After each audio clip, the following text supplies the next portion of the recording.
Under a canopy of golden light and white blossoms, a young woman in a lavender dress gripped the microphone like it was the only thing keeping her grounded. Her name was Lina Marill, and this was the first time she'd ever sung in front of this many people. But she had made a promise to her best friend, the bride, and today was not a day to break promises. The piano began a soft, aching melody. Lina took a breath, shaky but sure, and let her voice rise. It wasn't polished, but it was true. And as it floated over the garden, through the fairy lights, and around the crowd, silence fell. Every head turned toward her, save for one man who didn't just look. He saw her. Halfway back, a man named Rowan Thorne leaned forward, his whiskey untouched. He didn't know her, not her name, not her story, but something in the way her voice broke on the highest note made it impossible to look away. It wasn't just a performance, it was a confession. Honest, raw, unapologetically hers. As the final note faded and the applause broke like a wave, Lina's smile wobbled with relief. The bride dabbed her eyes, the guests cheered, but Rowan? He didn't clap. He couldn't. His hands were frozen. Something had shifted. A feeling he hadn't known in years had stirred, and he knew he had to meet her. Behind the tent, Lina pressed her hand to her chest, the adrenaline finally crashing over her. She'd done it. She hadn't run. She hadn't crumbled. Just then, a soft voice interrupted her thoughts. "Hey, didn't mean to startle you," said a girl with dark curls and a kind smile. It was Mira, the groom's cousin. "Just wanted to say you were incredible. Honestly, I think you made half the crowd cry, including the bride. Twice." Lina let out a nervous laugh. "Thanks." I was trembling the whole time. Mira handed her a water bottle. "So, bookstore by day, heart stealer by night?"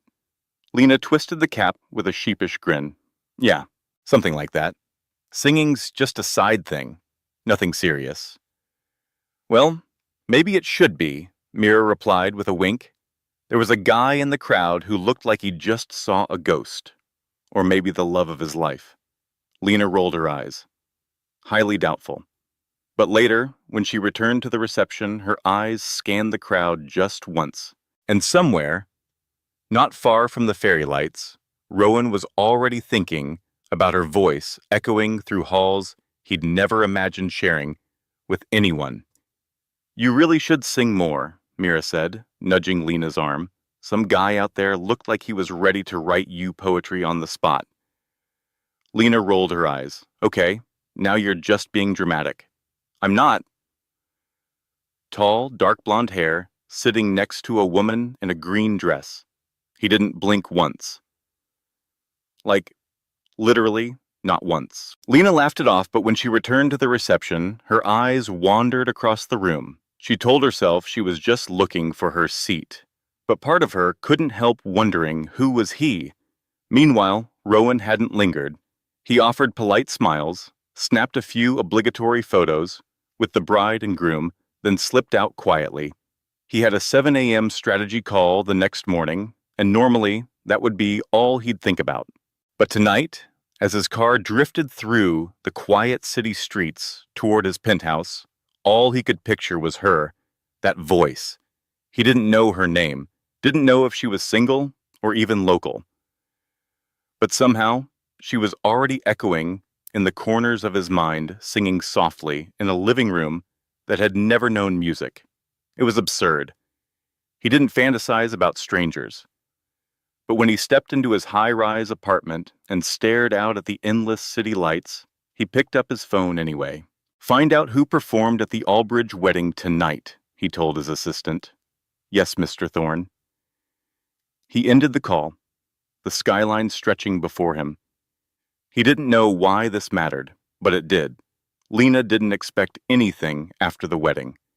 She returned to her tiny walk-up in Willow Heights, juggling her 2 part-time jobs and reserving her singing for quiet nights alone. The wedding had been a beautiful fluke. A memory, that's all. Until 4 days later, when a man in a tailored black suit walked into the bookstore and asked Lina Marill, She looked up, startled. Yes? The man offered a sleek, gold-embossed card. My name is Elias. I work for Mr. Rowan Thorne. He'd like to invite you to dinner. She blinked. I'm sorry. Who? Mr. Thorne. He attended the wedding last weekend. CEO of Thorne Enterprises. Lena let out a disbelieving laugh. Is this a joke? It's not, miss. He heard you sing. He'd like to meet you properly. She stared down at the card, elegant, weighty, something that didn't belong in a bookstore. Whoever this man was, he wasn't ordinary. The restaurant was perched atop a building she'd only ever admired from the street. The hostess greeted her by name and led her to a candlelit table by the window, the skyline stretching out like a promise. Rowan was already there, rising as she approached. No? Tie? Sleeves casually rolled, but his gaze was focused, like she was the only reason the room existed.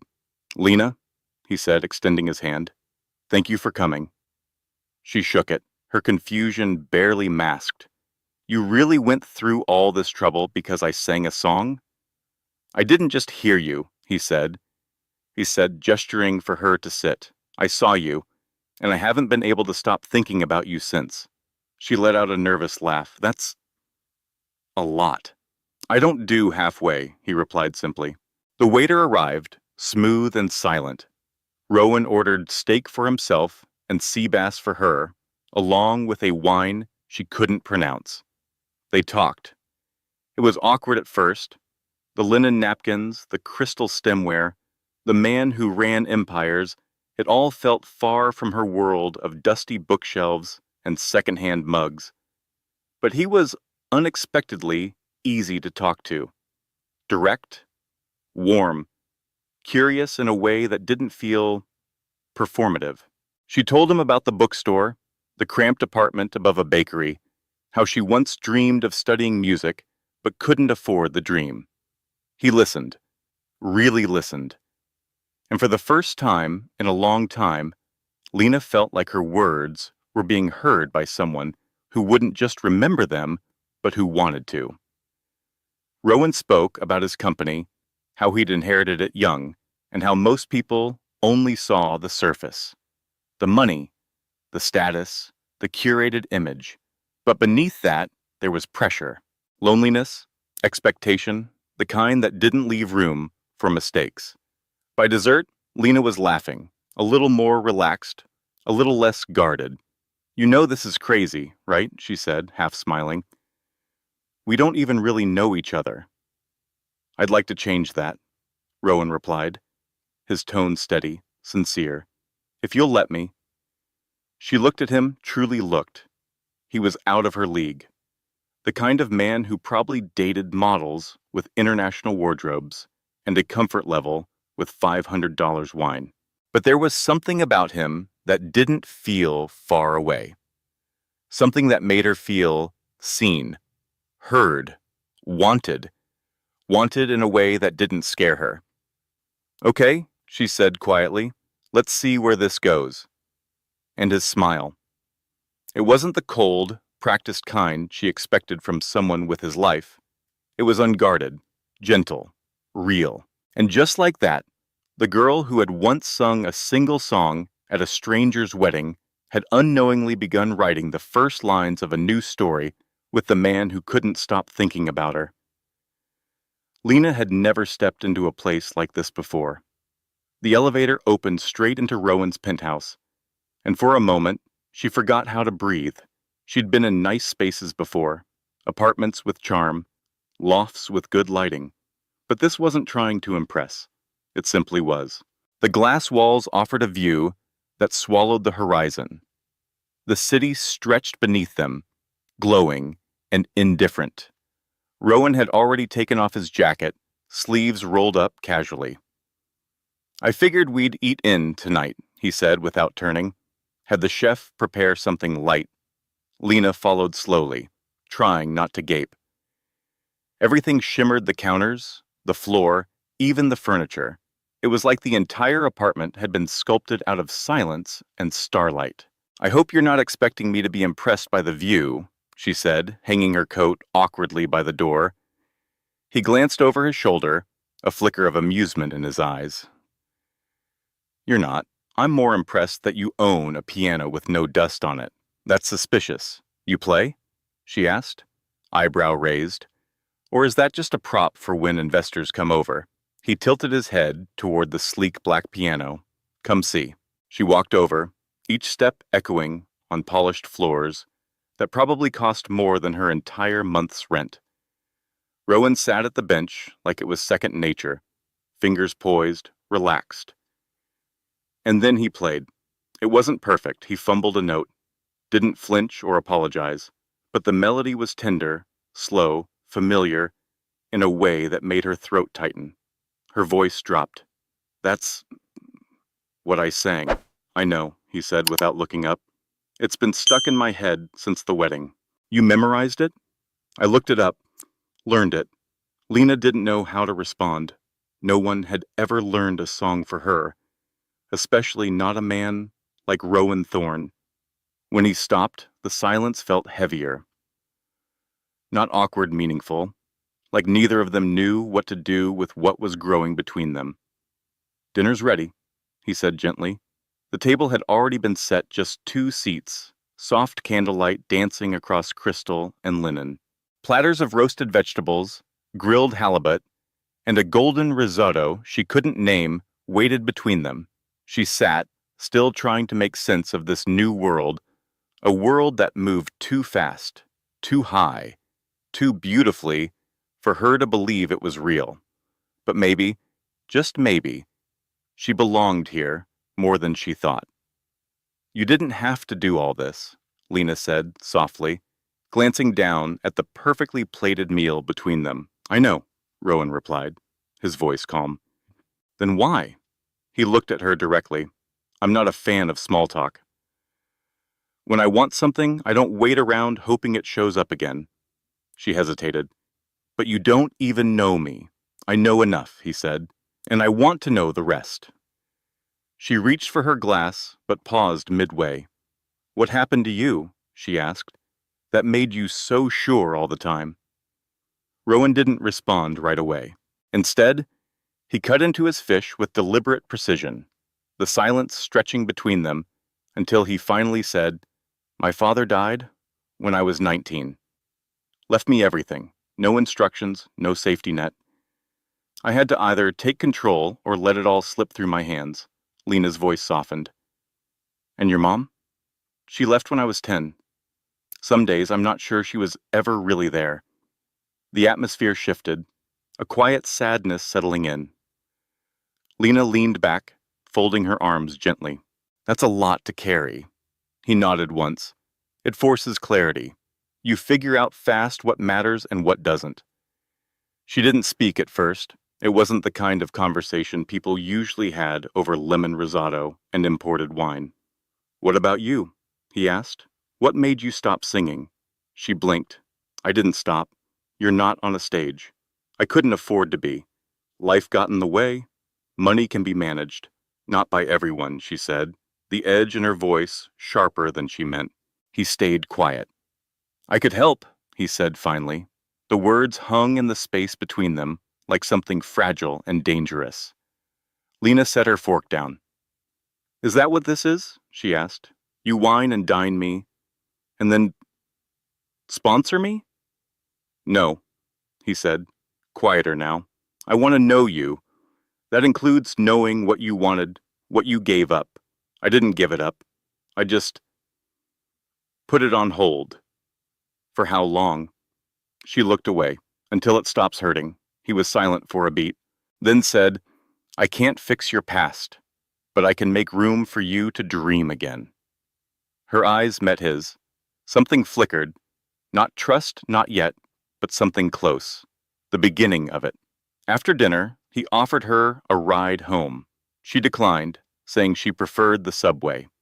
He didn't press, just walked her to the elevator in silence.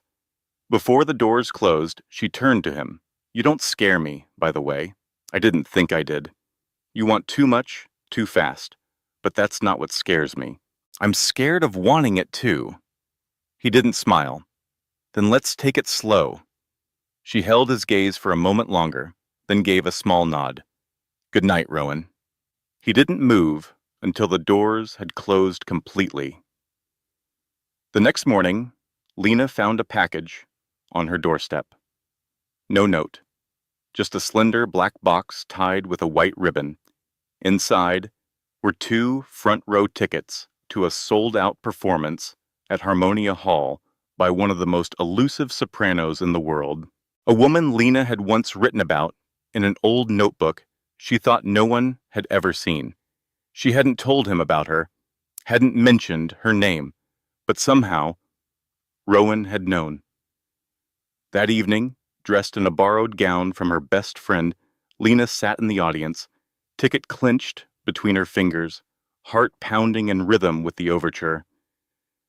The music reached into her, deeper than she expected. By the second act, tears slipped silently down her cheeks. When the final bow came, she stepped into the aisle, and there he was, waiting. You came, she said, wiping at her eyes quickly. I wanted to see your face when she sang. I didn't tell you about her. He shrugged lightly. You keep a journal in your bag. It was open last week. I saw a line about her Milan performance. Her eyes widened. You read my journal? I read one sentence, and I remembered it. They walked outside, into the cool night air, the city buzzing quietly beneath them. He reached into his coat and handed her a soft, pale scarf, cashmere, unfamiliar. This isn't mine, she said. I had it sent here, after dinner, he replied. Figured you'd forget a coat. Lena wrapped the scarf around her shoulders. It was soft, warm, unfamiliar, like the man beside her. You're not very good at being normal, she murmured, teasing. I'm not trying to be, Rowan said simply. They stood quietly on the sidewalk, the night unusually calm, the city humming in the distance like it was giving them space. She looked up at him, eyes full of both wonder and caution. You're not what I expected. He smiled. Neither are you. Her pulse fluttered. Traitorous. I can't fall for someone who lives in the sky, she whispered. Then I'll come down, he said. Just say the word.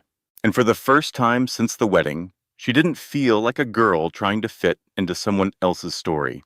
She felt like someone standing at the edge of her own beginning, not because of him, but because she finally wanted to begin. The first time Lena stepped inside the Thorn Foundation, she realized 2 things. First, every inch of it had been designed to impress.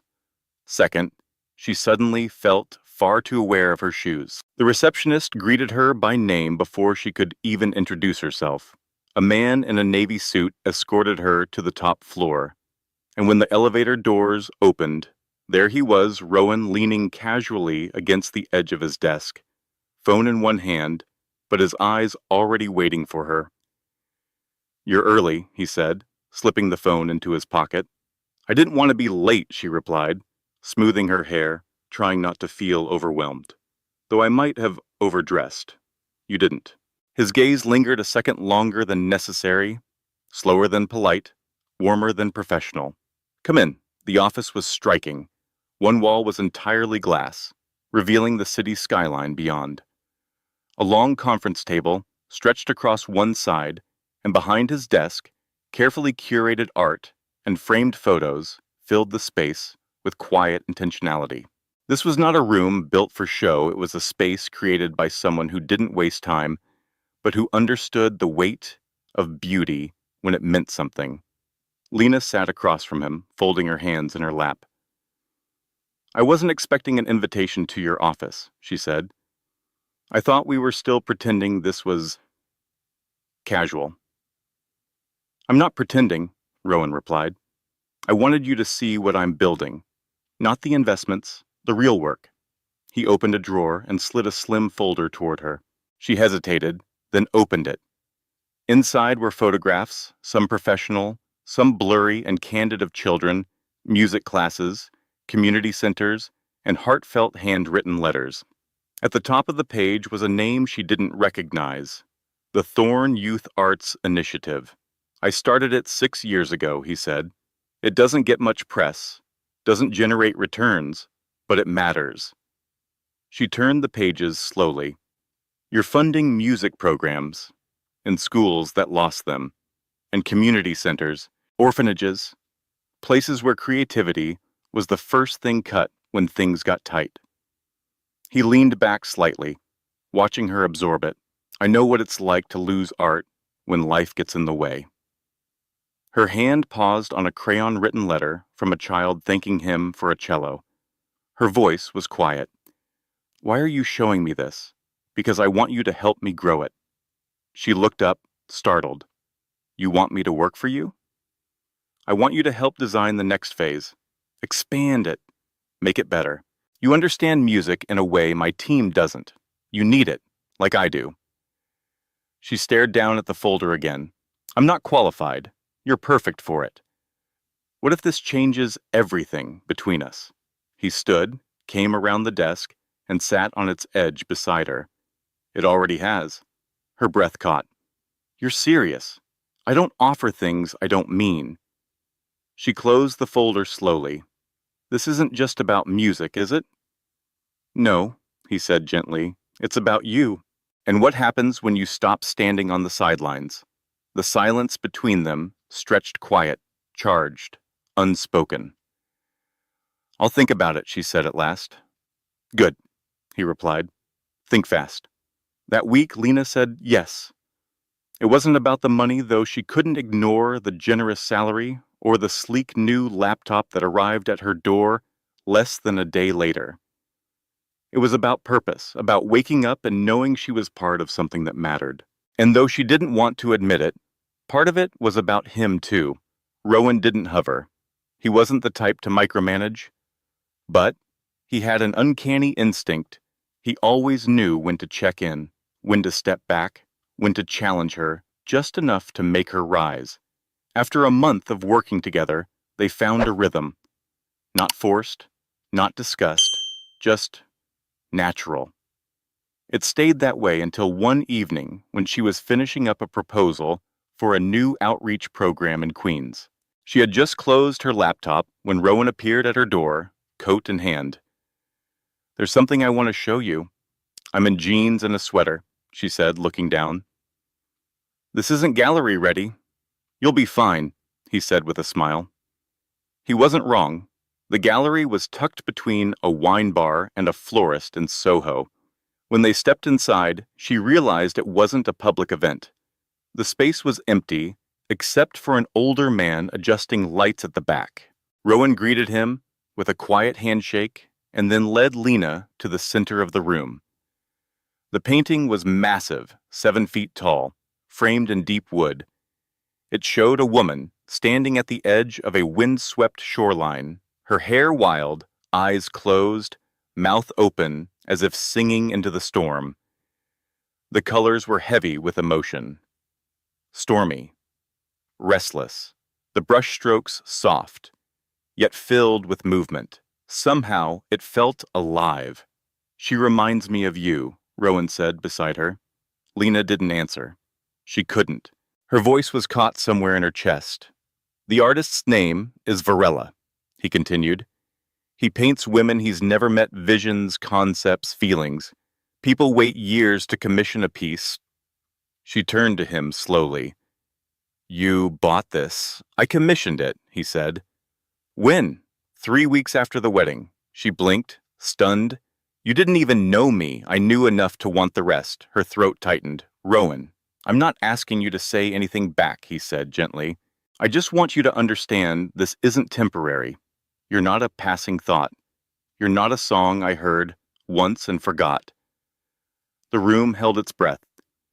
I don't know how to be what you're used to, she said quietly. I don't want what I'm used to. Her fingers brushed the edge of the painting's frame. No one's ever seen me like this. Then they weren't really looking. She turned to him, her eyes shining part fear, part wonder. You make it really hard to keep this simple. I've never cared for simple. That night, she didn't go home. They didn't rush anything.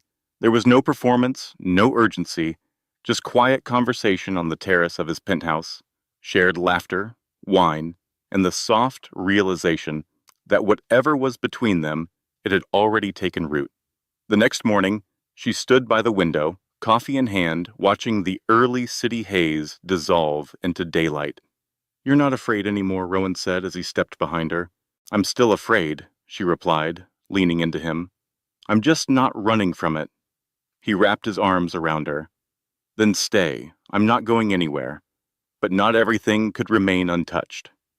Later that week, while preparing a presentation for the foundation, Lena opened an old email account, one she hadn't checked in months. It was the one she used back when she still submitted demo recordings, back when she still believed someone might actually listen. And there it was, a message.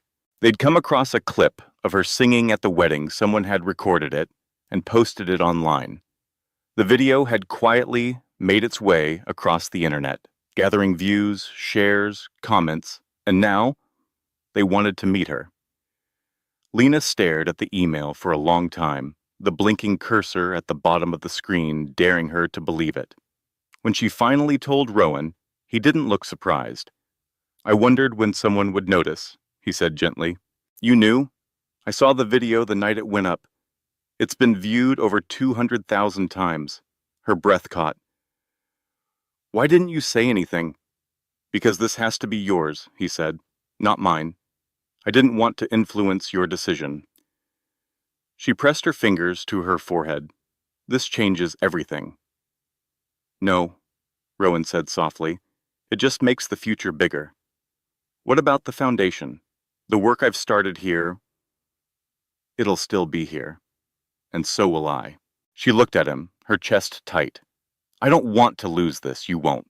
But you can't quiet yourself again just because you're scared of what it might change." She swallowed hard. "What if I fail?" He stepped forward and gently touched her cheek.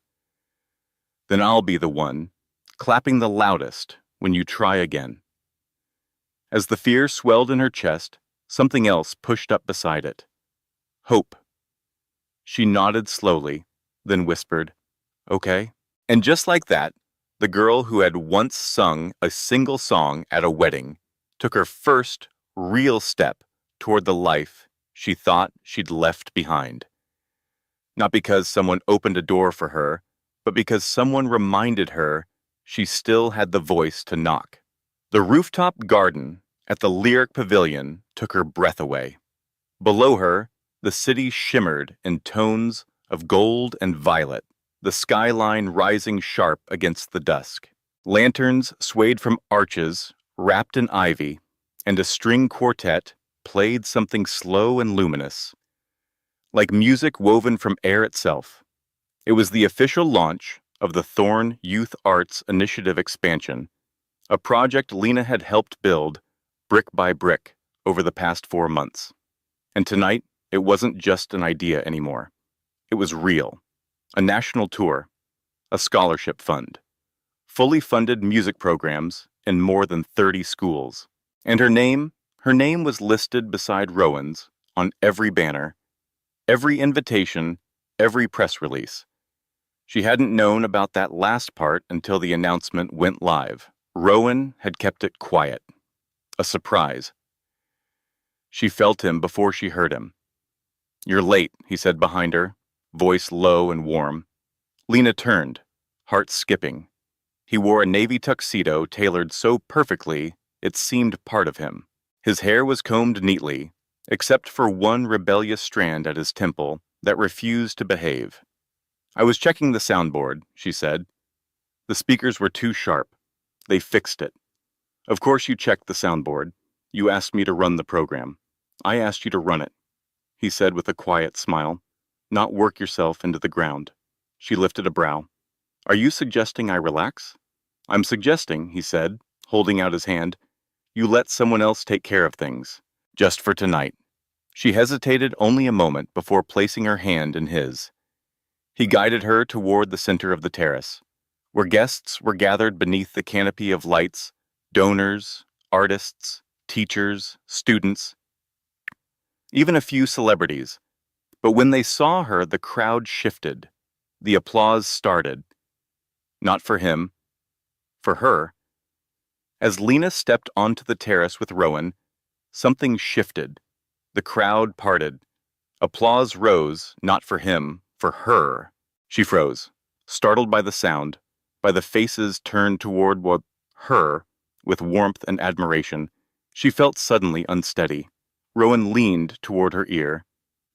"You earned this," he whispered. "Every second of it." She swallowed hard and stepped forward. The MC took the mic and called her name. Before she could even process it, she was standing under a spotlight, hundreds of eyes watching her, not as an assistant or a guest, but as someone who had built something. Her voice didn't shake. "I used to think music was something you had to chase alone," she began, "something that disappeared when life got too loud. But I was wrong." She glanced toward Rowan. "Music doesn't leave. Sometimes it just waits for someone to hear it again. And because of this program, because of all of you, thousands of students will get the chance to hear it. Maybe for the first time." Their eyes met across the terrace. He gave her the smallest nod. "And if I've learned anything," she said, her voice softer now, "it's that the right people don't just hear your voice. They make space for it." The applause this time was quieter, but it carried more weight. It wasn't polite, it was real. And as she stepped down from the stage, her heart was full of something she didn't quite have a name for yet. But it was good. It was hers. After the speeches, the energy shifted. The rooftop came alive with dancing, nothing formal or rehearsed. Just joy. Pure and untamed, music flowed like champagne, and laughter echoed beneath the lights. Lena moved through the crowd, hugging donors, thanking volunteers, laughing with students who had flown in from cities like Detroit and Charlotte to perform. Their excitement was infectious. For a moment, she forgot to be cautious. She just felt happy. Near the bar, she spotted Rowan deep in conversation with an elegant woman in a crimson gown. Her silver hair swept into a chignon, every inch of her poised and powerful. Lena didn't interrupt. She waited. When Rowan noticed her, he excused himself and crossed the floor. "Are you hiding?" he asked, his voice light. "I'm recharging," she said. "Come with me." Before she could ask where, he took her hand and led her down a narrow hallway and up a spiral staircase she hadn't noticed before. At the top was a small room surrounded by glass walls. A single grand piano stood in the center, bathed in the soft light of the city below. It was so still. It felt sacred. She stepped inside slowly, as though even her breath might disturb the silence. "I bought this building 3 years ago," Rowan said behind her, closing the door. "I kept this space untouched. I didn't know why at the time." Her fingers traced the piano lid. "I think you did." He reached into his jacket pocket and pulled out a small velvet box. Her heart caught. "Rowan." He didn't open it. Not yet. "I've spent most of my life trying to control everything," he said. "My company, my image, my heart, and then you walked into that wedding and sang like you'd never been told to be quiet." He stepped closer. "You didn't ask for attention. You didn't want it. But you had it. You had me." She looked down, overwhelmed, her breath shaky. "You didn't just impress me, Lena. You undid me. You reminded me what it feels like to want something without needing a plan. To feel something without analyzing it to death." He paused, searching her face.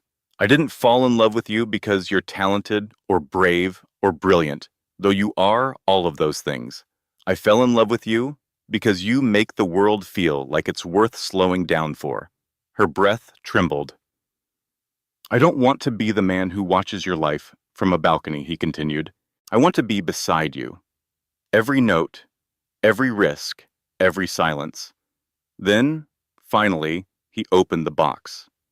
Inside was a single, emerald-cut diamond set in platinum. Elegant, clear, no embellishments, no distractions. "I'm not asking you to leave your music," he said. "I'm asking if I can be part of the song." Lena stared at the ring, then at him. Her voice was quiet, but steady. You didn't need to bring me to a rooftop to do this. I didn't want to do it anywhere else. Lena reached into the velvet box and took the ring herself, holding it delicately between her fingers. Then, without ceremony, but with absolute certainty, she slid it onto her hand. Rowan exhaled, almost laughing in disbelief. That's a yes? She smiled softly. Yes, she whispered. That's a yes. He pulled her into his arms, and the kiss that followed wasn't rushed or dramatic. It was reverent, quiet, like something sacred was being promised between them without a single word. There was no audience, no applause, just breath, warmth, and the unmistakable sense that something irreversible had just been spoken. When they finally pulled apart, Lena leaned her head against his chest. Promise me something, she murmured. Anything, no matter what changes. We keep choosing each other, even when it gets messy. He kissed her temple, his voice steady, especially when it's messy. Outside, the music from the gala carried on.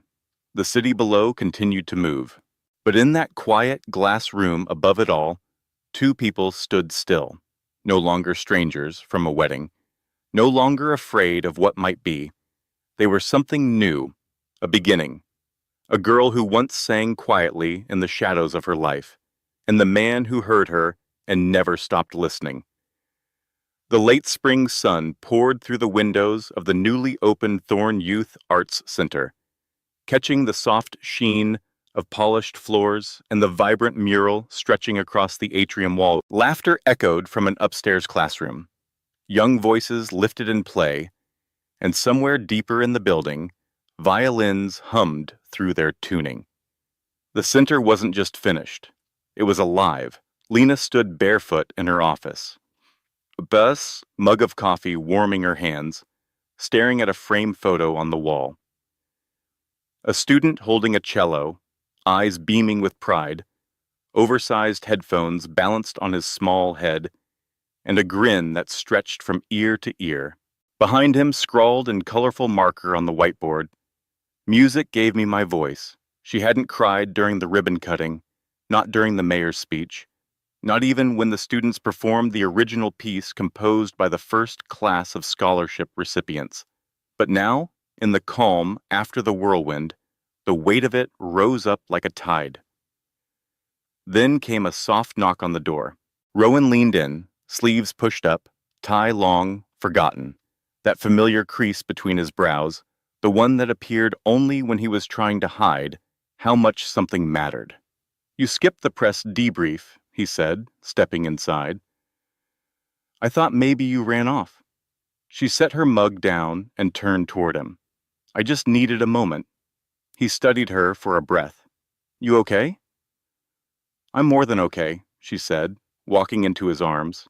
I just didn't expect this to feel so final. He rested his hand at the back of her neck. It's not final. It's the first chapter, she nodded against him. Still. It's strange. For so long, I thought I'd never get here. And now I'm standing in an office with my name on the door, and it feels like at any second, someone's going to walk in and say there's been a mistake. They won't. He kissed her forehead, grounding her. You're here because you built this, not alone. No, he said, pulling her closer. But without you, none of it would have mattered. Her phone buzzed on the desk. She glanced at it. It's the music director from the touring program. He wants to lock in the showcase dates. Let it wait, Rowan said. He picked up the phone, turned it face down, then gently tilted her chin up with 2 fingers. Lena leaned into him with a sigh. You always know when I need to be pulled back. No, he murmured. I've just learned how to listen when you're not saying it out loud. They stayed like that, wrapped in stillness. The only sound was the soft echo of footsteps passing in the hallway outside the door. Then she pulled back, eyes thoughtful. There's one more thing I want to do today.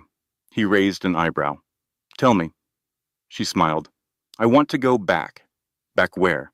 She didn't answer. 2 hours later, They stood in front of the little bookstore where Lena had once spent her mornings unpacking boxes and her evenings gazing through the display window, like it held the outline of a future she wasn't sure she'd ever reach. It hadn't changed much. The paint was still chipped along the side panel, and the bell above the door rang with its familiar, tired wheeze. Inside, the same scent greeted her aged paper and cinnamon tea. The shop's owner spotted her and rushed forward, wrapping her in a hug that smelled like memory. "I saw you on the news," she whispered, eyes bright. "You looked like a woman who finally caught her breath." Lena laughed, the sound warm and soft. "Maybe I did." While she chatted and caught up, Rowan wandered the aisles, fingers brushing the worn spines of books she used to shelve. She found him 10 minutes later in the poetry section, holding a slim volume open in his hands. "You used to read this one?" he said, handing it to her. "I remember you quoted it once." She looked down at the page. It was a poem about belonging not to places or people, but to moments that change you. "I didn't think you remembered that." "I remember everything." Later, as the sky melted into lavender and the city exhaled into evening, they walked hand in hand through the small park near her old apartment. A jazz trio played near the fountain, and a little girl in a tutu darted past them, trailing ribbons behind her like a comet. "You know," Lena said, watching the girl dance, "there was a time when I thought this was all I'd ever have. Window shopping dreams, secondhand books, singing to no one." Rowan stopped walking. "And now," she turned to him, "now I have a front row seat to my own life, and someone to share it with." He pulled her closer, his voice low. "There's something I haven't told you." She tilted her head. "What is it?" "I bought the brownstone." She blinked. "What brownstone?" "The one across from the music school, in the West Village. The one you always glance at when we drive by." Her lips parted. "You bought it?" "I did. And I had the top floor turned into a soundproof studio. Why? Not because I expect you to use it every day, but because I never want you to feel like you have to ask for space to create." She stared at him, stunned. "You did all that without telling me?" "I wanted it to be ready," he said, "for when you were." Lena didn't answer, not with words. She kissed him, slow, certain, as if anchoring herself in a truth she no longer needed to question.